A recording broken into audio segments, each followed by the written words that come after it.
Hi, நான் உங்கள் பிரேம்லதா ஆனந்த். இப்போ பார்த்தீங்கன்னா, மினியேச்சர் ப்ளவுஸில் ஸ்கேலப் நெக் டிசைன் பார்க்க போகிறோம். நார்மலாக எப்பவும் போல் மார்க் பண்ணிக்கலாம். நெக்கு, ஆம் ஹோலு, ஹிப்பு எல்லாமே மார்க் பண்ணிவிட்டு நம்ம வந்து ஒரு கார்டு எடுத்து அதில் வந்து பாபின் வச்சு ரவுண்ட் ஷேப் வரைஞ்சிக்கிறேன். ரவுண்ட் வரைஞ்சி அதை ரெண்டாக ஃபோல்டு பண்ணி அதை வந்து நம்ம டிசைனில் போட போகிறோம். அதுக்கு முன்னாடி நீங்கள் வந்து பென்சிலில் இந்த மாதிரி ட்ரா பண்ணிக்கோங்க. ஏன்னா நான் பென்சிலில் ஃபஸ்ட்டு அந்த ஸ்கொயராக போட்டேன் ரெக்டாங்கிளாக.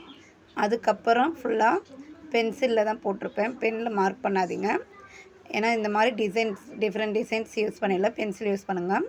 இப்போ வந்து அந்த கார்டை வந்து ஃபஸ்ட்டு ஸ்டார்ட் பண்ணல பாதியில் வச்சு ஸ்டார்ட் பண்ணுங்கள். அதுக்கப்புறம் ஃபுல்லாக வச்சு நீங்கள் ஸ்டார்ட் பண்ணி வரைஞ்சிக்கலாம். இது பார்த்திங்கன்னா நம்ம சேனலில் இப்போ தான் ஃபஸ்ட் டைம் பார்க்குறீங்கன்னா சப்ஸ்கிரைப் பண்ணிக்கோங்க. கிளாஸில் ஆன்லைன் கிளாஸில் ஜாயின் பண்ண விருப்பம் இருக்கவங்க ஸ்க்ரீனில் தெரிகிற எந்த நம்பருக்கு வாட்ஸ்அப் பண்ணுங்கள். தேங்க்யூ.